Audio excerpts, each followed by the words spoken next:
welcome everybody. Welcome to this great event we're going to have this evening. And we're going to be looking at Thailand. I bet we're all dreaming at the moment of escaping to Thailand. And I know for so many of us, it was probably our first great travel experience was to go to Thailand. But of course, there may be many of you who haven't been to Thailand at all yet. So whether you've been before or not been at all, we look forward to you joining us tonight. And when we talk about the fact that Thailand is back, and it's back with a vengeance. So this is going to be a really good evening. So make yourselves comfy. Yeah, do say hello in the chat box. So hi, Mary, first in the chat box from a wet and windy Dublin. Yes, very wet and windy here in Windsor as well. So hello to Peter in Altrincham. Hi, Sally. Hi, Dr. Brian. Hi, Bex. So everybody's coming in now. Hello, Douglas in Edinburgh. Pamela from Kent says, another bucket list destination. Really looking forward to it. Sarah in stormy Macclesfield is dreaming of Thailand. And she's got a glass of wine in hand. So that sounds very sensible. Yes, if any of you do need to get a drink at this point, do go and get one. And I think a glass of wine is very sensible. I have made sure that I've got one here myself. And so we can really be carried away this evening and hear all about beautiful Thailand. Hello, Amanda in a breezy Birmingham, Rosemary in Dorset, and Brent in Cambridge. Lenny and Catherine, who had a very good month in Thailand with Explore Worldwide in 2019. So yes, we're looking forward to hearing some of your travel experiences as well in the chat box and your recommendations. Linda in Essex wishes that she could be in a hot Thailand. Yes, exactly. I think this is the perfect kind of week and the perfect evening, isn't it, to talk about it and dream about Thailand. So Deborah says her last big trip just before COVID was in Thailand. I'm very jealous, Deborah. I had the opportunity to go and didn't, and I'm kicking myself. Hello to Carol in the Scottish borders. Ackville's in City Airport. Does that mean you're working there or you're sitting there waiting to go somewhere? But yes, welcome. Make yourselves comfortable and do say hello to us. So as I say, you know, Thailand is back and it has opened its doors again to travellers. And what's terrific as well is it's opened them in a very safe and sustainable way, and which is helping to ensure that it's easier than ever to be a responsible traveller there. And we're going to be hearing more of that this evening. So we will kick off in a few minutes once we think that everybody is in and comfy. And of course, we know Thailand has a rich cultural heritage. It's got those incredible landscapes. It's got the amazing wildlife. And of course, not forgetting the addictive cuisine. And I happen to have insider info that even the Princess of Thailand makes a very mean pad thai. She did tell me that once. She's very proud of it. So we all love Thai food. And of course, there's just so much there to explore, so much diversity in the country. And but sometimes, yeah, I think tonight, even if we've been before, we can dream of it again, be reminded of all those aspects. And if you haven't been at all, well, we're going to get you very, very excited. So why don't I introduce you to our great panel this evening? So we've been joined by award-winning travel writer Mark Stratton. And Mark has travelled all over Southeast Asia, and he says he's probably visited Thailand several dozen times. So he just doesn't know how many times he's been. And sometimes it's been to stay, other times as a gateway to the surrounding countries. And from spending ethical time with Asian elephants and cycling around Bangkok to hill tribe trekking, he's been long enamored with the food, the culture, and the nature of this vivid country. Welcome to Chris Lee.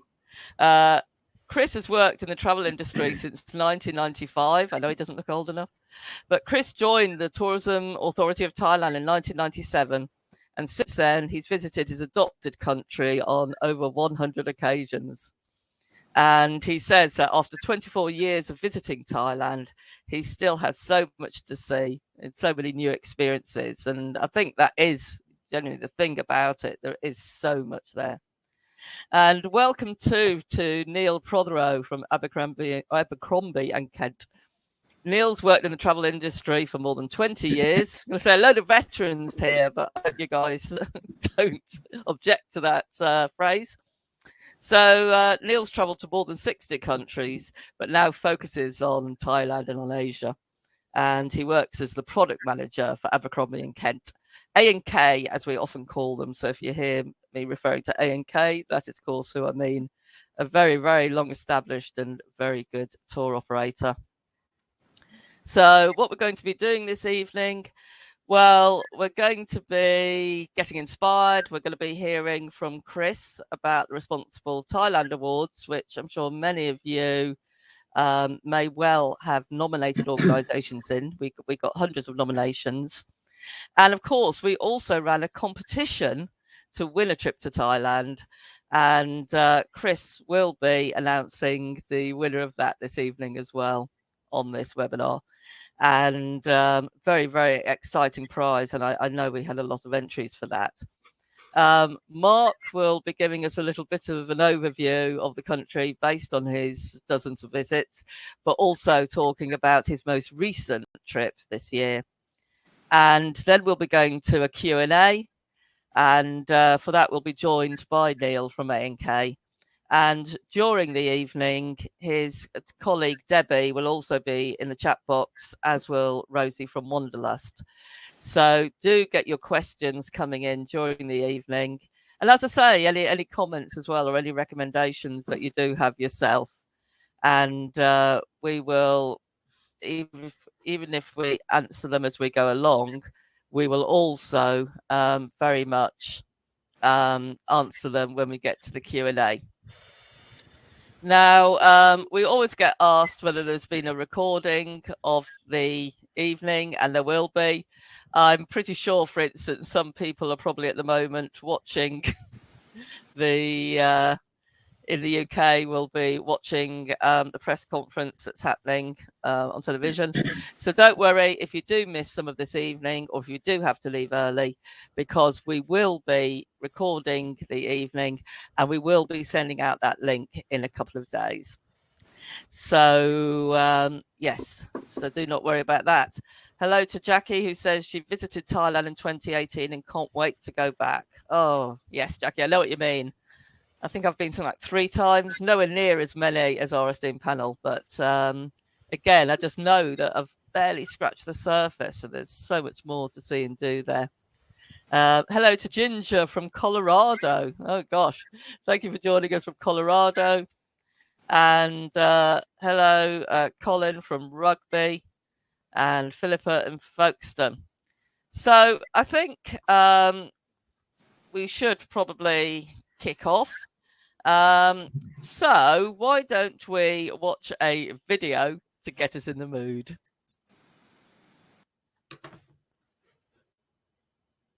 For a long time, I could only dream of your beautiful smile, Thailand. I dreamt of being with you. So, I crafted my imagination around everything I want to do, and finally embarked on a new chapter of travel adventures. Everything I saw was bigger, brighter, and better than ever before. Everything I experienced was clearer, tastier, friendlier, and more relaxing. Every expectation I had was outshone by your smile. This is my story. I'll Visit Thailand Year 2022. Amazing New Chapters. Chapter 1. Spirit. I let my spirit awaken again to a new dawn for my senses. I opened my eyes to the colours, to the light. I let my ears come alive with the sounds and to the welcoming voices. My sense of smell was more aware of the fragrance. I felt my touch becoming more sensitive, and my taste buds woke up to the flavors. I imagined it all, and you exceeded my expectations, Thailand. I dreamt of swimming in the turquoise sea, and I swam in a rainbow. Learning the secrets of Thai food, and it tasted better than anything I've ever tried. Experiencing wildlife, I felt honored to share this planet with them. Watching the sunset, it was an assault on my senses in the best possible way. I imagined island hopping. The white sand was so bright I could hardly see. Everything I imagined, I experienced in Thailand, and everything was beyond my expectations. Chapter 2. Love. I imagined taking a walk through the very heart of Thailand. I connected with something deep inside myself as I connected with your soul. And I shed a tear of joy when I saw the meaning of Forever Yours. I felt my heart open to new friendships. I shared every moment with my family as I saw a new family about to begin. I realized how rich I was in my fulfilled soul. As I felt getting closer to what's true, I whispered, "Thank you for the time we have together." I saw love all around me, and I felt my heart soar as I walked in the footsteps of tenderness. I want to share everything you've shown me, Thailand. I want to share the one I love with the ones I love. Chapter 3. Care. In the new light, I saw that Thailand had been given time to breathe, time to reflect, time to heal.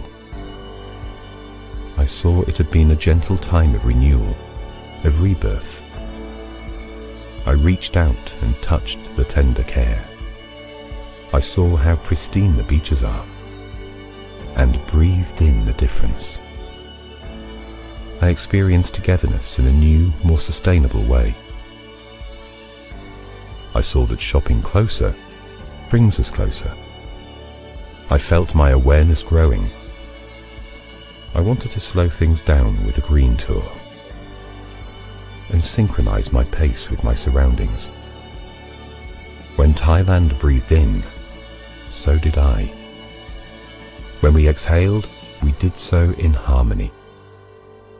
I took my time to experience a new time where the beautiful is more beautiful, the perfect more perfect, in a place where it will stay this way, because Thailand cares for today, for tomorrow, and forever.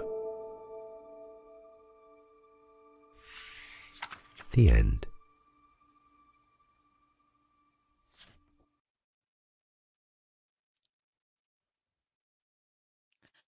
Oh, Chris, that was so beautiful, wasn't it? I think we all got very dreamy and sucked into that.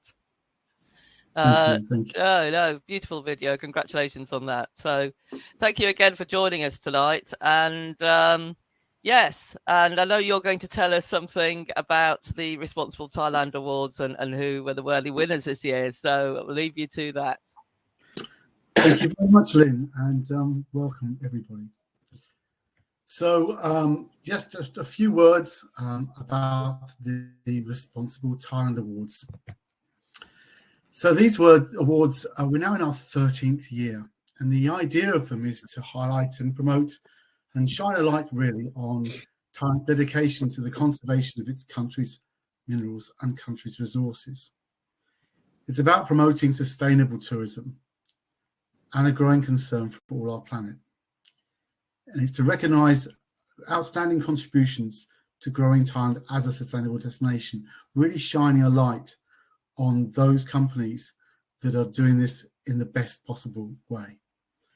And I feel really it's never been more relevant than it has today. But it's not something we've just started to do. As I said, this is 13 years now that we've been at this, and it's something that we are very proud of. So we're going to take you through a few of those awards in just a moment. We're delighted that we've been working on these awards who've helped with Wanderlust Travel Media, our great friends, who've helped us to promote it, manage it, and judge it, with 641 nominations received and over 5,800 competition entries as well.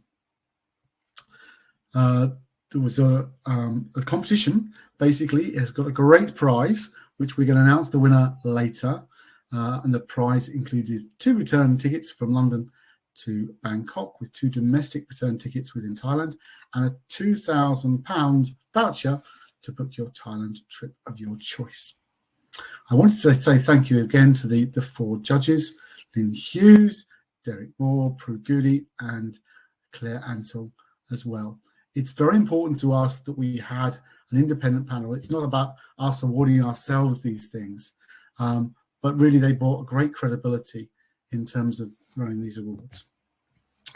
So the Community-Based Tourism Award, the winner is Kindred Spirit Elephant Sanctuary. This is an amazing sanctuary where they really do demonstrate a commitment to the local community. And of course, that was never more needed than during 2021. Their work in helping to feed the local elephants, not just the ones they have, but the ones in the local community as well. They really stepped up to help the community and the elephants as a big challenge. So we really salute them. So well done to Kindred Spirit Elephant Sanctuary. But they also won another award for animal welfare. In fact, you'll see that elephant sanctuaries have done particularly well in this year's awards. And I think that's a real credit to them at a time when it was so difficult in this last year with no revenue to do even the basic job of looking after the elephants. So they have looked after a lot of rescue elephants and also helped with domestic elephants in the local area. It's been a real commitment to at a time of diversity, and they were applauded collectively for the way the elephant owners were improving the lives of all the elephants. So well done again to Kindred Spirit Elephant Sanctuary. So for the Eco Lodge and Eco Hotel, it's Khao-Lak Merlin who won this award. And this was really about the way that they've had really uncompromising standards in terms of the way they've run the resorts, particularly in regards to local environment and wildlife. They've really impressed on their eco credentials to the domestic market as well. And for the hotel, it's Melia Koh Samui. So again, a lot of people say they're green, say they're responsible, but this hotel has really, as we said, walked the walk too. They've got a range of initiatives, particularly the plastic-free hotel, and they have a green committee of their own, which meets regularly. So, and they got a really cute elephant mascot. Not a real elephant, I have to hasten to add, no, none of that. So, but using people to educate the children about the plight of rescue elephants. And then Green Steps, this is really about who's taking the first steps in terms of a green approach. And Path DMC are a fantastic, relatively new company, high-tech based company who've introduced carbon neutral trips, and as they said, offsetting carbon use and encouraging guilt-free sustainable tourism. Also been very active again with local communities.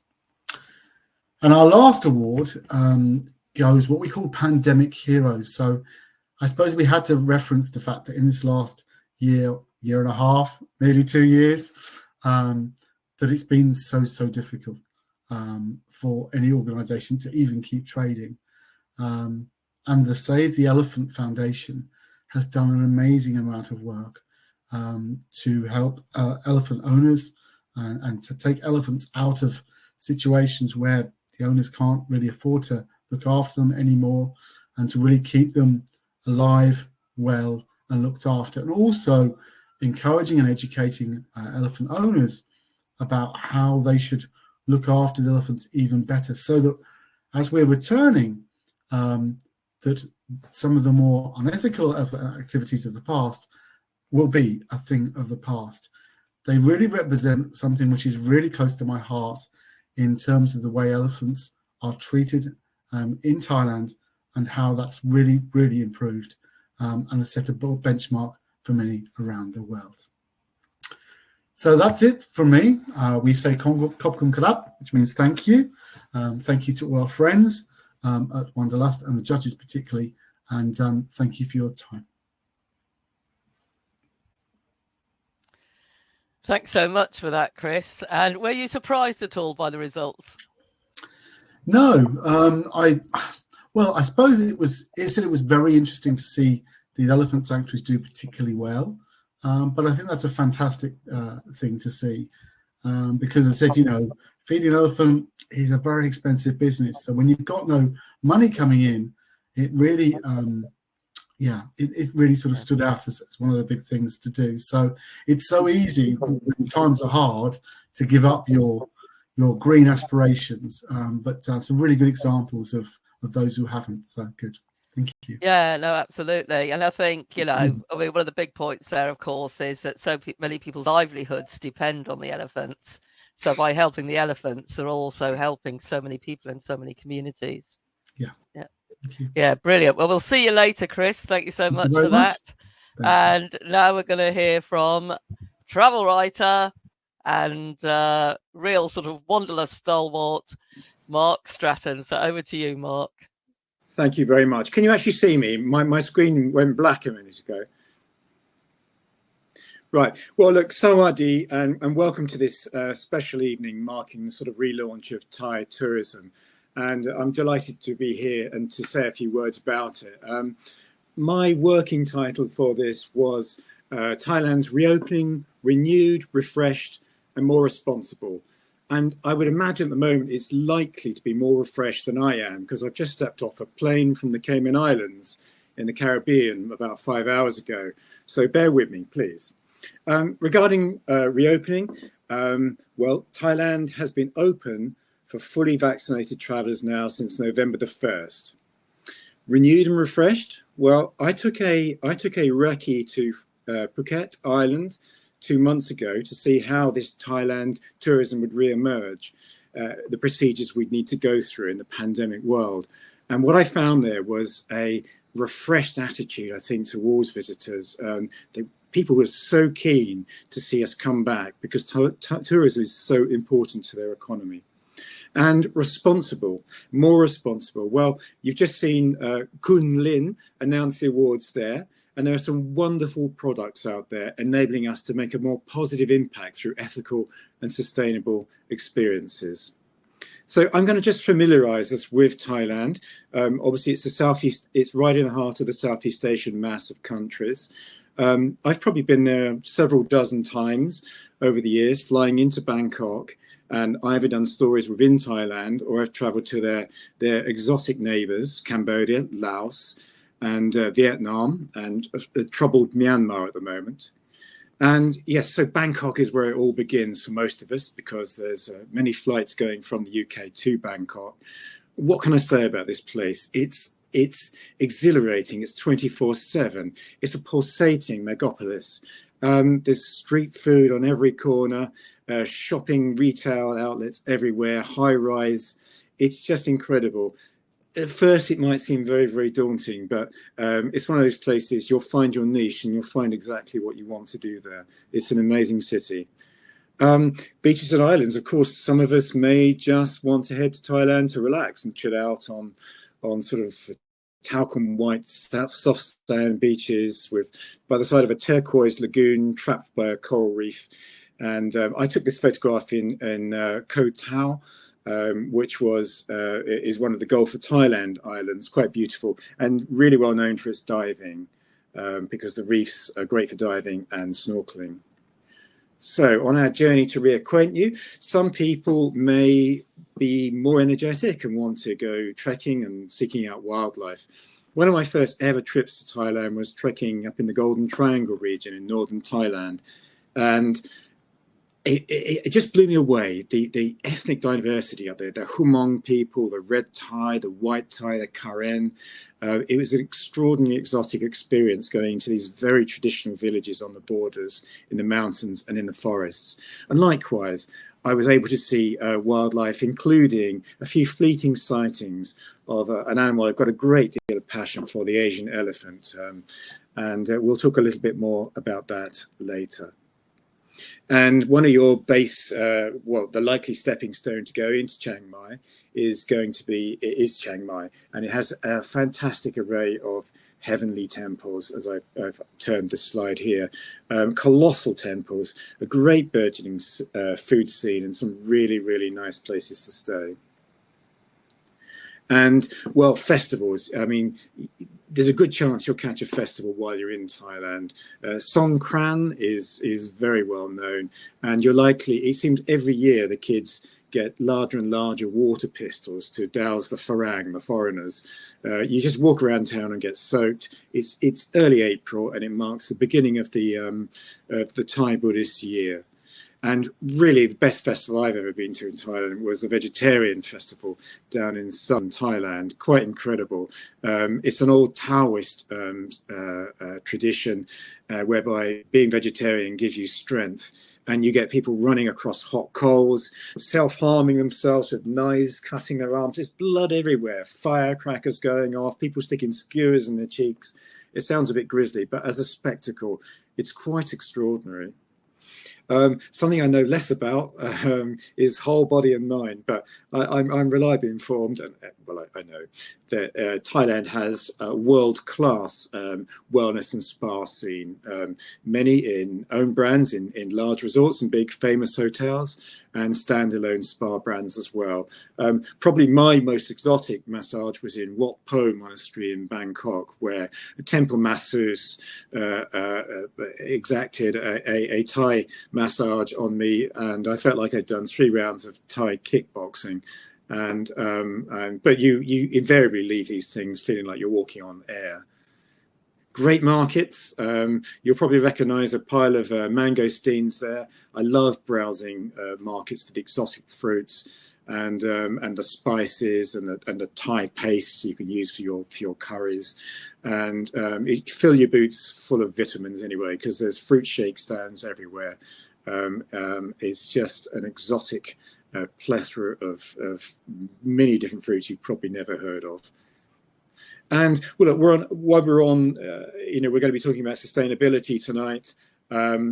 You can fly 1 hour maybe to Chiang Mai from Bangkok, but why not take the train? It's obviously a more sustainable way of getting around. Yes, it's a 12-hour overnight journey, but traveling on the rail network in Thailand is great fun. I get a £10 ticket. It's a second-class sleeper. I've got a little curtain to pull back over my sort of couchette for a bit of privacy. But otherwise, it's a very exciting and noisy experience. And some of the network trains are fantastic. The blue train on the screen is part of the very famous Death Railway, which is in the Kanchanaburi area of Western Thailand, built during World War II by POWs during the Japanese occupation. So look, I had a recce 2 months ago when the Phuket Sandbox was launched, okay? And this was experimenting on how Thailand could reopen safely and slowly to the public. And the scheme was going fantastically well.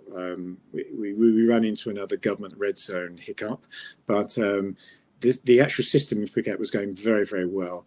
I had a PCR test before getting off, filled in plenty of forms, arrived there, had a test at the airport, waited in my hotel for around 8 hours, but I had a sea view, so that was no hardship.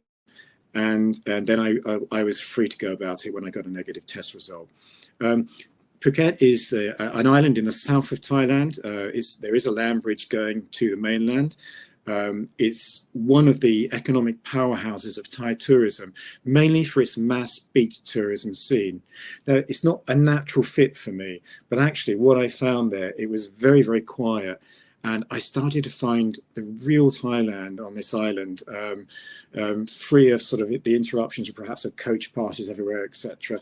I really explored it, and I found it an absolutely fascinating island. Well, a bit of a ritual for me, if I ever go to anywhere beachy in Thailand, I'll head out. This was on my first sunset on Surin Beach on the northwestern coast, a lovely beach, a little bit more local as well. And I found myself at a little beachside table. The frogs were just starting up as the sun went down. I got a nice large Singer cold beer, had my favorite green papaya salad, which was incredibly hot. And I spoke to the owner of this little cafe, and he said he hadn't had a single visitor, overseas visitor, for 9 months. And he was really quite desperate, but very overjoyed to see and hear that tourists were slowly coming back. And excuse me. And the other beach picture is Patong Beach, a very famous beach, the hub of the mass tourism scene, and it was utterly deserted. Now, I'm sure it'll be picking up now. People are starting to go back, and winter sun season down there is very, very popular. But still, you're going to find at the moment Phuket to be relatively quiet. So I could talk about this for the entire talk, ethical elephant sanctuaries. I think Thailand has around 7,500 elephants. The Asian elephant species is declining dramatically in the wild. Some half of Thailand's elephants are in captivity, and that ranges from logging camps to tourist riding camps. I think it's being established now that riding an elephant is not good, is seriously bad for them, as is swimming with them. You may say, well, what's the harm of swimming with an elephant while it's taking a bath? But it's the treatment that is meted out to it to get it to that point of compliance. So these sort of things should be avoided. So there's been a launch in recent years, and Lynn has obviously pointed out Kindred Spirits, a terrific organisation, sanctuary. And there's many of them going around Thailand, which offer sanctuary, a semi-wild sanctuary to these adorable creatures. And I visited two on Phuket, the Phuket Elephant Sanctuary and Treetops, both wonderful places. They both had 10 elephants. And you just get to observe them. And it is magical just walking around with them and seeing the great bond they have between them. And if anything, the pandemic may spur a new approach to this form of tourism, and namely, I've heard via a terrific organisation called Gentle Giants, who've been working with local community elephants to try and help get them fed and get them into a better care situation. And there's a sanctuary which could open, which was a former riding school, and have 55 elephants in it. Can you imagine seeing a herd that size? Off the beaten track, Phuket, I had time, plenty of time to get away from the beach and go to Phuket town, which is absolutely lovely. Often not seen by visitors, but it's got this beautiful Sino-Portuguese fusion architecture, which was influenced by the Chinese silver migrants who came to work the mines in the late 19th century, early 20th century. And they've also left behind a wonderful food culture as well. There is my guide displaying a tray of dim sum, not perhaps something you think you'll see a lot of in Thailand, but actually with the strong Chinese food influence, it was a really interesting morning discovering this fusion food. I tell you what is also getting popular, and I see more and more companies offering that, is seeing Thailand on two wheels, so cycle tourism. I visited this company, Siam Bike Tours, and I did a 3-hour crossing from coast to coast. And it's great skimming around quiet roads, again, with a few coaches and not so many tourist rental cars. It was fantastic, very quiet, seeing the backwater temples, Buddhist monasteries, I should say, and skimming along the coast. and we were passing rubber plantations, and it was a lovely, sedate way to see the countryside. But also, there's more long distance multi-day cycle events happening as well. So Martin offers a tour from Bangkok in 9 days down to Phuket, and that must be an incredible way to actually see the backwater side to Thailand, stopping off every night at a nice hotel. And well, look, to be ethical, you don't have to be really serious. You can have fun. And I ended my trip on Phuket Island at an amazing distillery called Chalong Bay Rum Distillery. The French owner there, she was a woman who was caught up in the Boxing Day tsunami in the mid-2000s, a devastating event for the coastal communities. And she was struck by the kindness the local Thai people showed her. Her and her family were caught up in this. So she wanted to give something back. And she launched this sugarcane rum distillery. And basically, she pays really great rates for the sugarcane production. She's managed to turn them towards organic production, therefore saving costs on fertilizers and pesticides, etc. And she guarantees them a harvest, and she creates a great product. And at the end of it, you go away after a really interesting tour, and you join her cocktail making class and come up with all sorts of spicy rum concoctions, and which you naturally, of course, get to drink. And on that note, I should say, let's raise our glass to the return of Thai tourism. Thank you. Or Kop Kun Kat, I should say. Oh, thank you, Mark. That was really interesting. And yeah, raise a glass indeed. And I think so many people are getting excited. And so, yeah, welcome back to Chris. And if Neil could join us as well, we'll, I know that we've had several questions in, and I'm bursting with questions myself as well. But Chris, let's get a fairly obvious question out the way. I was going to say the elephant in the room, but we're not going to talk about elephants. But somebody's asked about Omicron and what impact that has had. Are there likely to be stricter, sort of restrictions and so on? So, very difficult question, I suppose, because we're all sort of holding our breath, aren't we? Yeah. As opposed to what's happened, obviously, in the press conference just a few minutes ago. So, what I can tell you is that currently Thailand has been on an amazing trajectory of reducing cases and deaths as well with COVID. So it's very, very, very low. They have a culture of wearing masks a lot more than we do. So I think, what I often say is, where would I rather be right now in terms of where would I feel safest? Well, I think you can probably guess the answer. And it's yes. Absolutely. And how do you want to just talk us very briefly through the reopening and how things are now following the reopening? Is everywhere open? Yeah, sure. So as Mark referred to, the sort of opening actually started back in July. It started with Phuket, and then it was extended to some other destinations as an extension to Phuket.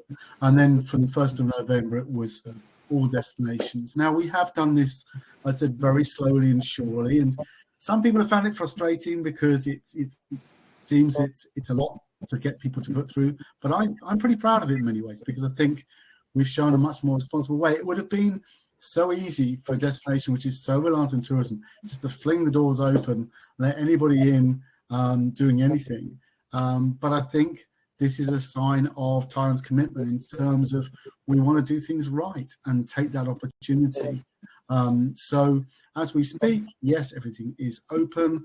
As Mark referred to, when you arrive, you've got to have a negative PCR test before you get in. You've got to be double vaccinated. When you get in, go to your hotel, wait for a PCR test, which is done on arrival, and then you're free to go. That's all pretty good. So, as I said, I think we're in a really good place. I think Thailand is in a good place because they've taken it steadily. Yep, I can't wait, and I'll be off there on the 16th. So I can wait. Yes. Oh God, make us all jealous. Make us all jealous. Like you say, I think it's been really reassuring the way they've handled it. I've been watching on the sidelines, and they've done a great job. So Neil, now we're all excited, following the video, following Mark's talk, we want to go. So first of all, why? Because obviously I know some people might think, oh, Thailand, particularly if they've been before, maybe we can do it independently. But what is special about A&K, without going too salesy, what's special about A&K, and how do you kind of take care of your clients there? Well, I think what makes A&K different is we're not just a call centre in the UK. We don't just take your booking and send you off and ask you to send us a postcard later. We've got a whole network of our staff throughout Asia, especially in Thailand, our guides, our drivers, of course, our assistants at the airport, all around Thailand. They're all on the payroll for A&K, and they're people that we've worked with for a long time. We've been in communication with them throughout the pandemic, of course, supporting them, and they've been supporting us, and they've been working on training. And with that, we know that when our clients arrive into Thailand, we know we can deliver on our promises, because we know our staff there are well trained. They've been working with us a long time, and we can keep control of everything. And I think that's important when we kind of start to come out of this kind of COVID period, where there's still a lot of uncertainty, that people need to know that they're going to be looked after when they get over there. And with this network of staff we've got in Thailand, then we know we can look after people. Yeah. Okay. No, fair enough. And for somebody who perhaps hasn't been before, or it's a very long time since they've been, where would be your starting point? What would you suggest as very much a kind of first time itinerary? Because there are so many choices. So how should somebody start that conversation with you? Well, I think we like to look at three different areas. Of course, you're going to fly into Bangkok, but we like to then contrast that with the mountains in the north, Chiang Mai and Chiang Rai, where you've got some beautiful rainforest. You can visit some smaller local villages, see a different part of Thailand, a different cuisine, and different people. You'll see Bangkok, of course, which is this amazing modern metropolis, which has got lots of amazing markets and lots of modern facilities, which is really interesting to see. And then, of course, we like to send people to one of the national parks, I think, in Thailand, which often get missed. And then, of course, finish on the beaches, for which it's world famous. You can spend your whole time on the beach in Thailand, of course, but there's a lot more to it than that. So we like to build in the rainforest of the north with the city of Bangkok and beach and national parks as well. Yeah, so you get those real contrasts. Absolutely. Yeah. Mark, I was really struck when you talked about the person who said that they'd had no overseas visitors for 9 months, over 9 months. And clearly, I mean, this is it. Livelihoods have been lost around the world, haven't they? And not just in Thailand, but of course Thailand's been very affected. So I presume it was very quiet when you were there. I mean, did you see other visitors? There were a few. I mean, that shot I showed of Patong Beach, of the empty sun lounges, actually it was a very large, heavily tattooed man laying on one. He just didn't go with the image that I wanted to portray. So I cut him out. We've all done that, yeah. Just showed the empty sun lounges. But it was remarkable seeing, I mean, I had seen that beach briefly in the past, and it was very busy. But just everything was closed. There's a strip of nightclubs and bars going back from the beach, quite a well-known one. It's like a pedestrianised one, and everything was closed.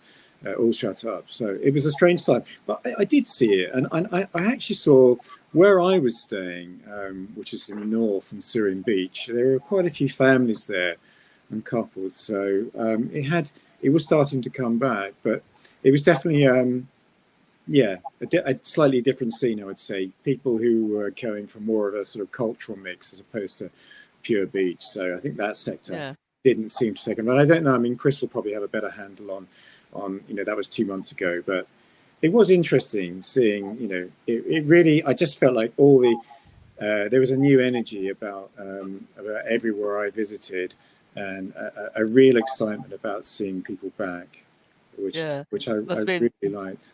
I'm sure they were very welcoming.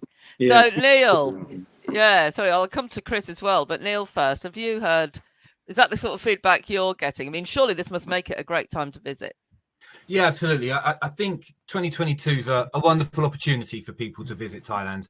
I was just mentioned earlier about our network of and our colleagues locally, and I was speaking to our country manager recently in Bangkok, and he was saying that his parents came to visit him recently, a couple of weeks ago, and they went to see the Grand Palace to see the Emerald Buddha statue. And of course, there you've literally got well over 100 other tourists crowded around you, as you'll often have that, in the pre-COVID times. But when they were there were literally 6 people, so just including them.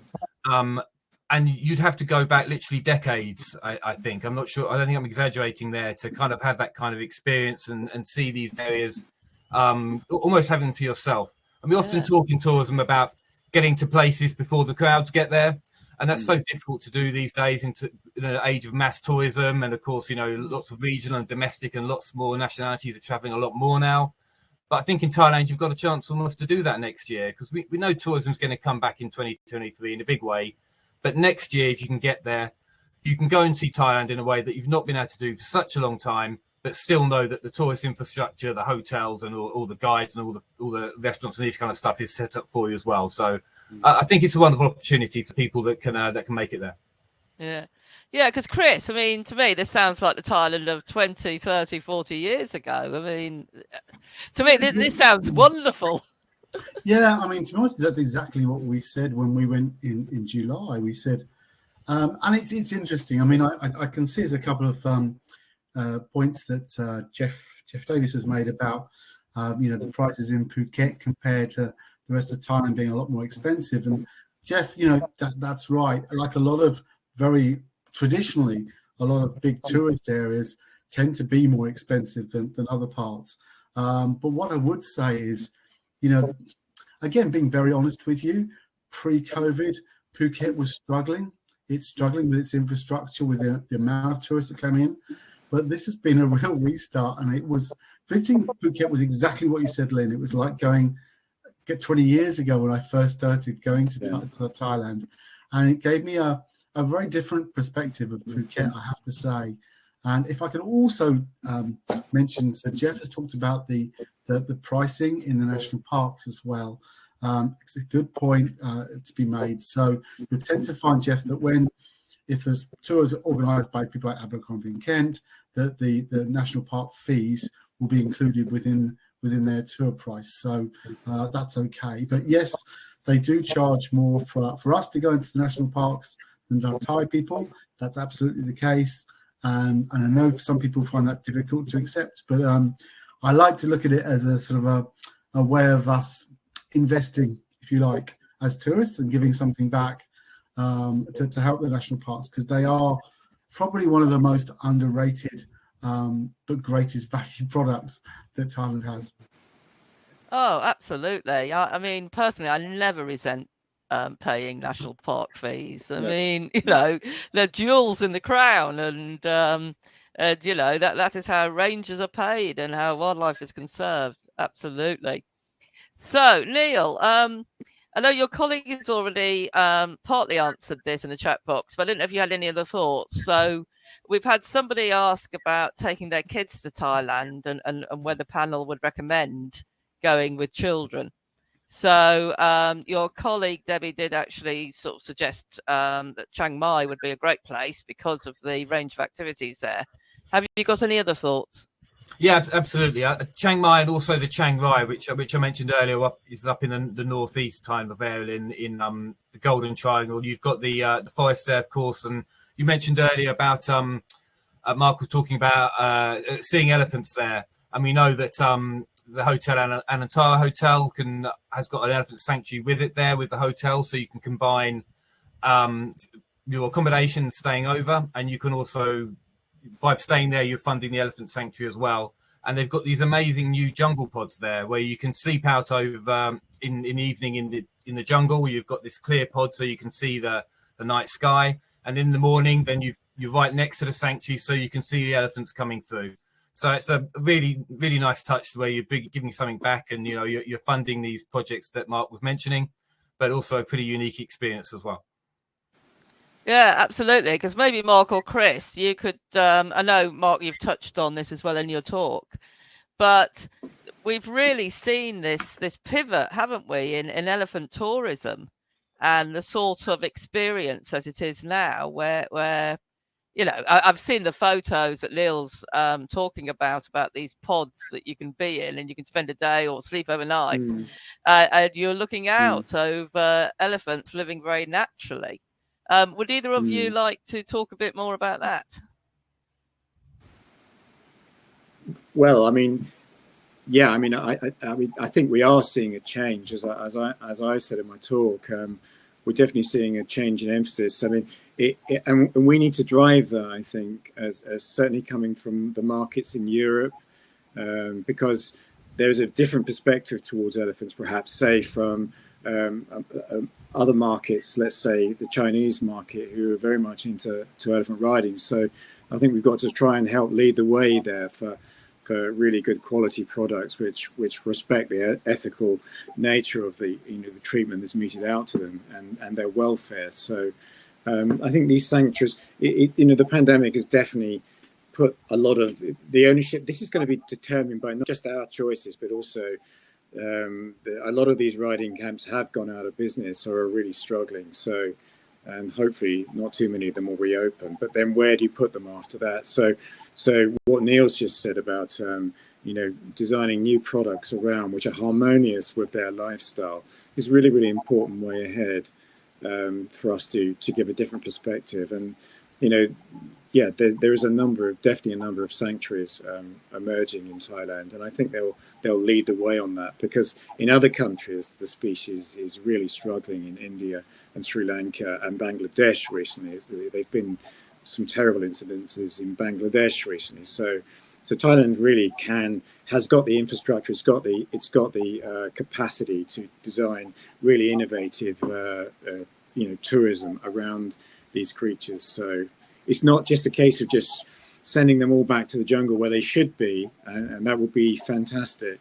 But there's a lot of pressure on habitats. So to actually accommodate them and create a really ethical model around that in terms of tourism is really important. Absolutely. And Chris, obviously Mark just mentioned, the jungle and everything there, and you touched on national parks. Are there any particular national parks that you would recommend to somebody, who's passionate about nature? Oh, there are so many. I could go one in the south, which is Khao Sok National Park, set on the most amazing lakes. So there's a great product there in Khao Sok called Elephant Hills, which is brilliant. You could go to the north to Doi Inthanon National Park, which has more unique species of birds than any other place in Southeast Asia, is the little advert. But they really are a staggering amount of national parks, and they really have been, said for me, really underrated. So I would definitely recommend that. And if I may just go back on the elephant side, I do quote this, and I might have quoted this before, but there was an idea of where we're going in terms of the elephant ethical sort of approach. I agree with Mark. It's been a journey, and I can understand that some people have been angry with the way it's been in the past, but it takes time to evolve. But I give you one really good example. Was that a few years ago you'd have signposts up saying elephant riding here, and now you have these signs saying no elephant riding here. Yeah. And that's a really good example of how things are evolving. Are we perfect yet? No, but we are doing our best, I think, to make a real change. And as Mark says, I think unlike some other countries are still struggling, at least Thailand has held water in terms of the number of elephants alive and in good condition. And the ultimate aim of getting them back into the wild is a generational evolution to do. So it's not something you can do straight away, but I think we're on the right path, and it's something which we are, just like Mark, I'm absolutely passionate about. Yeah, brilliant. Right, loads more questions coming in, so we will come back to those. But quickly, I know people will be wondering if they've won the trip to Thailand. So it's a fantastic prize. I do suspect that Mark may have entered it under a pseudonym. I didn't. I was very tempted to. more than one pseudonym. Yeah. Yeah. So, Chris, remind us what the prize is. Can you tell us who won it? Yeah, so the prize is basically from the Tourism Authority of Thailand, and it is 2 international flights from London to Bangkok, plus 2 domestic flights anywhere in Thailand, plus £2,000 towards the holiday of your choice in Thailand. So a great prize indeed. And the winner is, it's not Mark Stratton. Oh, But the winner is Christine Allison.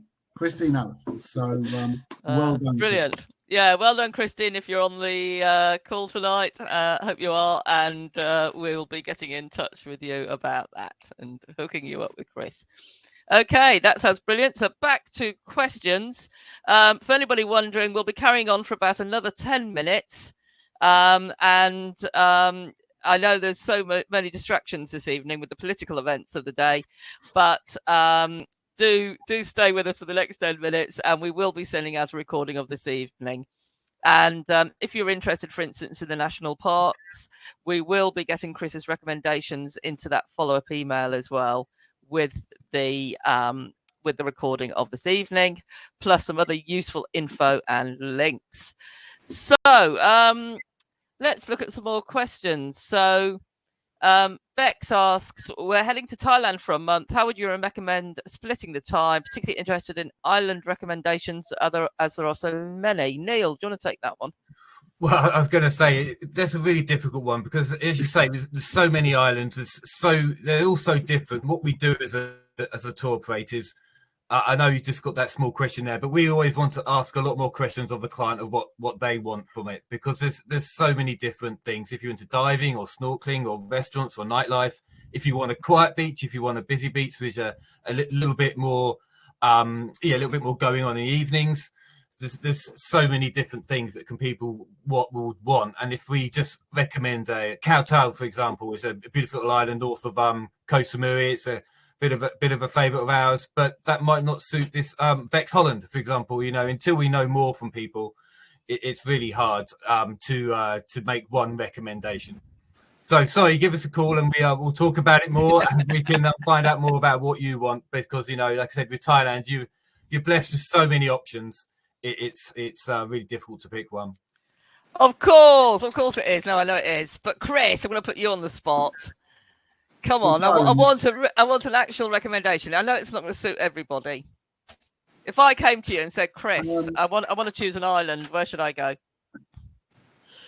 Gosh, yeah, this is a difficult one. Well, you think about it. I'm going to give you a second to think about it. Hang on. Yeah. I agree with Pamela, who says she prefers Thailand over Boris any day. Yes. Well done, Pamela. Yes, absolutely. Yeah. Islands-wise, I think one of my real favourites is Koh Samui. So there's Koh Samui and Koh Yai, which are islands just off Phuket. Really beautiful islands with a great landscape as well behind them. So Neil's right, that the trick is really you've almost got to produce a brief as to what sort of island you want. Small island, large island, mainland. There are so many different aspects. Tell us what you want, and it is really tailoring the answer there. But can I just answer one question as well? Because I know Tanner basically asked, is Thailand open to visitors? Tanner, yes, it is. Absolutely, yeah. I presume Tanner wasn't on at the beginning of the evening, but no, it absolutely is open to us. So thank you for that. Chris, while I've got you, very quickly, are there any areas off limits? No. No. It's you can go around anywhere in Thailand now once you've had that sort of first night, just waiting for your negative PCR test. But then you're free to go around Thailand, and this is what we've been waiting for. We've been waiting because Thailand is really the sort of place where you shouldn't be going to just one place, whether it's beach, city, or jungle. It's definitely a place which you want to see that true diversity. So delighted. Yeah, absolutely. We've had another islands question. Sorry, guys. So I don't know if you can answer this or not, but best islands for snorkeling and unspoiled coral reefs. Ooh, it's tough. Snorkeling would be the Similan Islands. Yeah. I would recommend. So probably some of our best.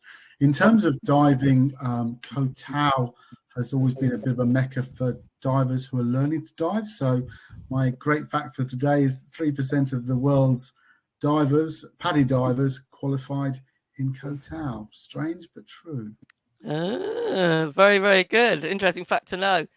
Mark, very, very quickly, because you mentioned the vegetarian festival, and I know you're vegetarian.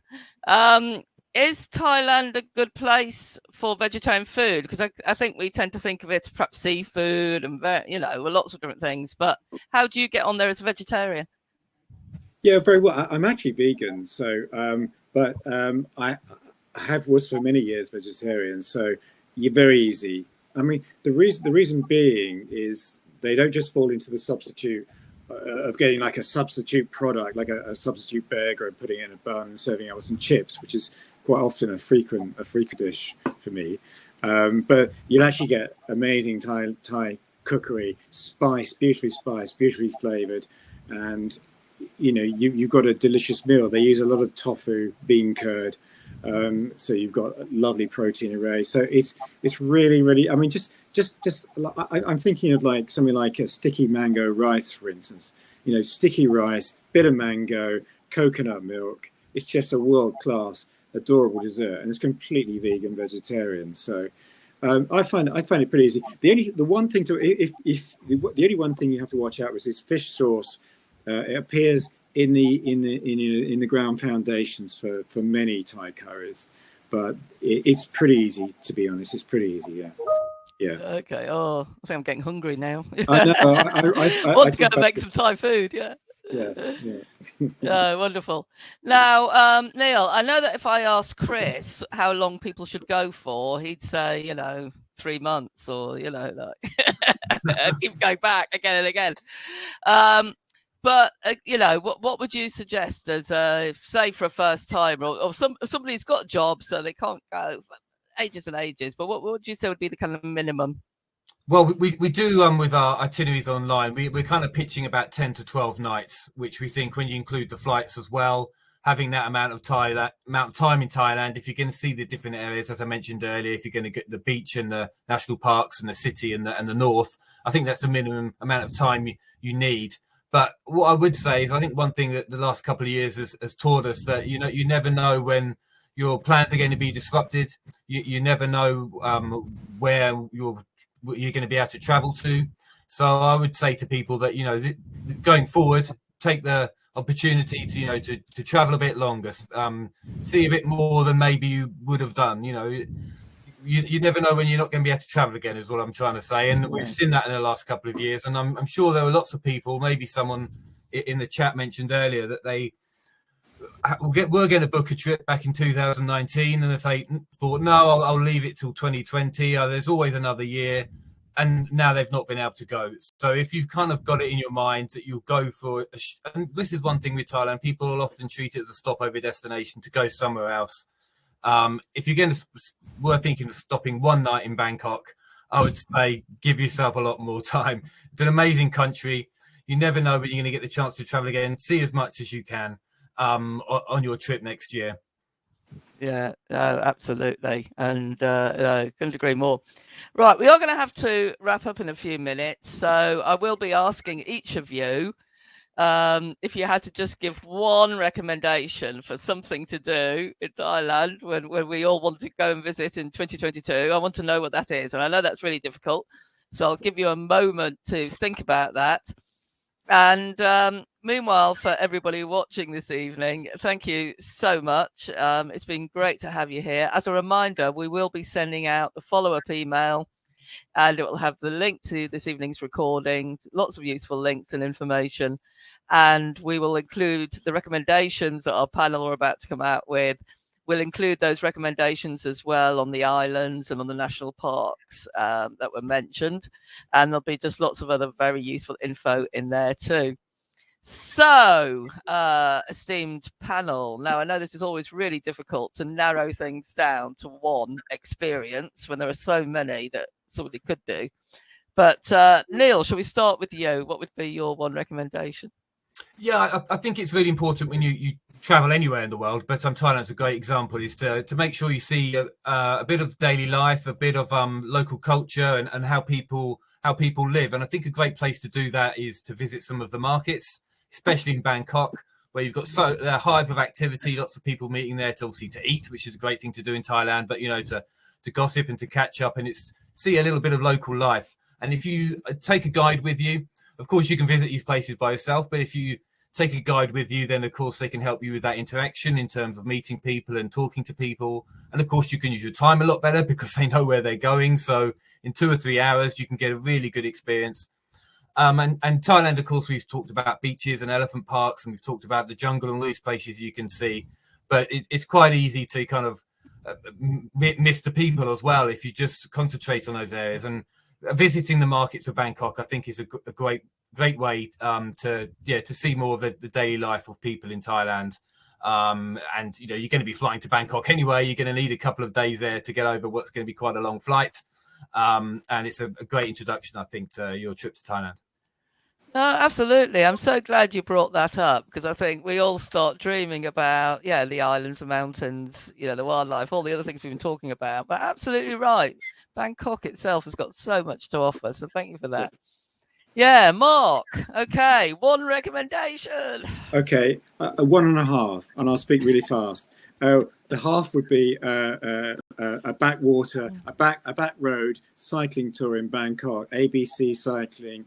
They'll take you. You think, what, cycling in Bangkok? Surely that's suicide. Actually, they take you down the klongs, the little canals, little untouristy floating markets. It's an amazing way to see the sort of inner guts, if you like, of Bangkok. But my ultimate dream now is to go to Elephant Nature Park. There's a very famous Thai elephant conservationist called Lek Chiliat, and she runs a sanctuary. They've got over 100 elephants there now. She's been rescuing them throughout the pandemic, and they've got 3 extremely cute babies, including the latest, who's called Chaba. And I really want to go there and spend a bit of time there. So. Yeah. Okay, wasn't it? 1.5. Oh, very good, very good. Yeah, I'll let you off that one. You're naughty, but I'll let you off. Okay, Chris. Can you do it? Oh, you're on mute, Chris. It was always going to happen, wasn't it? Always going to happen. So Mark had 1.5, so I probably want 2. Overground. I would say those national parks. You just got to see these national parks. They are stunning, and they really said to me again. It seemed to be even better than they've ever been before. So definitely national parks, and then overground, but then under the water as well. Again, the oceans are in a great state compared to what they were just a few years ago. Perfect example, Melia Bay, made famous from the beach. Closed it a couple of years ago. The nature, the underwater life has come back in an amazing way, and it's something which we're determined to keep hold of in terms of the way we look after it. So yeah, good. Oh yeah, thank you so much for that. That sounds great. Really good, really inspiring. So thank you all, and we'll make sure that we capture those recommendations into the follow-up email. We'll also, if there were any questions that we didn't get to answer this evening, we'll include those in there and put the answers in as well. So thank you all so much for watching, and let's all go to Thailand next year. I'm really enthused about that again. So well done, and thank you to Neil, to Mark, and Chris. That was really good. Yeah, thank you, and good night. Thank you. Bye-bye.